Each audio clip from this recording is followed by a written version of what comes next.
If you're working in environmental, you're going to be playing poker with the big boys, and they play hardball. They sued me and 499 unnamed co-defendants for conspiracy to obstruct their project. Instead of shutting up, we decided we needed to sue them for suing me. My suit won $50,000 apiece for 5 directors. Now, that's bad karma money. You don't touch bad karma money. One of the things that most people maybe don't know about you as well is your avocation with the environment. And one of the things you've done there is you've negotiated hundreds of millions of dollars for the benefit of the environment. Wasn't for me. I guess, what is it that drives you to that, and how did you even get involved in that? It actually goes back to when I was maybe 16 years old back in North Dakota. The senator in North Dakota, Senator Burdick, was on the Appropriations Committee, and he wanted a big project that would bring a lot of jobs to the state. So they were going to divert water from a salt basin through the state to the Red River, and then it'd go up to Canada. That was a make-work project. There was no reason to do it, really, but it really had a lot of billions in it. They were wanting to do it, and the environmental folks and the farmers who were going to cut a big ditch carrying water through their land, that they weren't all that for it. It's salt water. You can't irrigate with it. And Canada didn't want the water. There's nobody more direct than a farmer. If you pull up on their land and they don't want you there, they will shoot. And the people pulling up to the job site in their trucks, there's a gigantic electrical grid dredge that's going to scoop up 3 truckloads full of dirt and dump them in a truck and get it hauled out. So they're going to dig this diversion. Well, when a 30-06 pings the bucket in the morning when you get out of your truck, you get back in your truck and you leave. So they couldn't get workers to stay out of sight. Finally, they had helicopters and people all over. You couldn't shut down a job site that way. It's electrical. It's got a line that goes a long way back. All you got to do is pull down one of the poles. So they were shutting down the job site by hook or by crook, and the farmers were getting it done.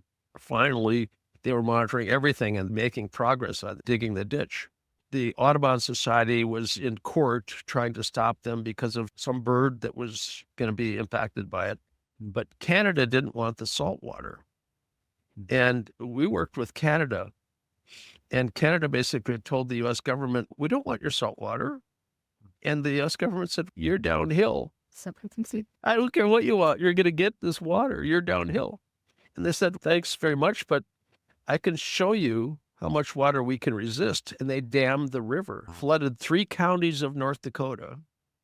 And the government was begging them to undam the river, that they would negotiate with them, undam the river. Finally, the Audubon Society's litigation stopped the project, but Canada was ready to not accept salt water from the U.S.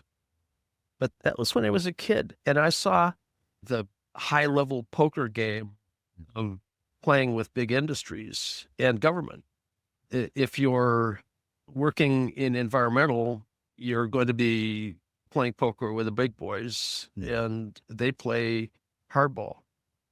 I look at computer modeling, and the project that was being proposed for North Richmond here in the Bay Area, which at the time was a poor Black community. Now it's switched over. A lot of Asians. It's still extremely poor. But if you're that poor, you're looking for your next step. You're not looking at the horizon as to what's coming.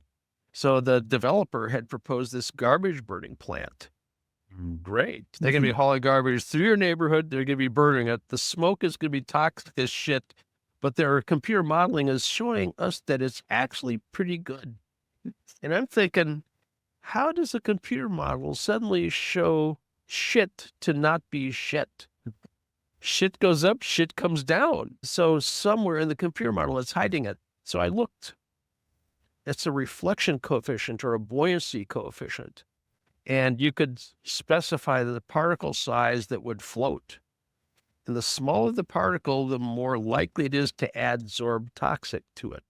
1 micron particles have 99% of all the toxic heavy metals adsorbed to the outside of that particle. So if you float stuff from 2 microns on down, the environmental people, regulators, monitor all the way down to 2.5 microns. but 2 is below where they're looking. So you can take away all that stuff, and 99% of all the toxic shit that went up won't ever come down. And your model, the deposition model, shows what comes down and what's going to impact people. If shit goes up and doesn't come down, you don't show much impact.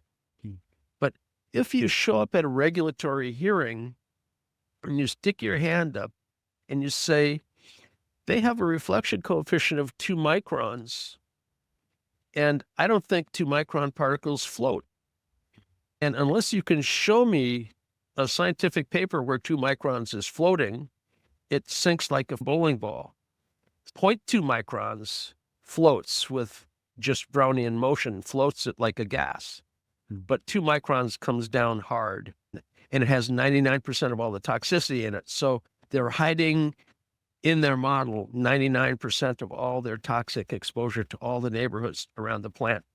Redo the modeling, and then I'll accept your health consequence data. But until you redo this model telling me where all this toxic shit's going, shit that went up has to come down.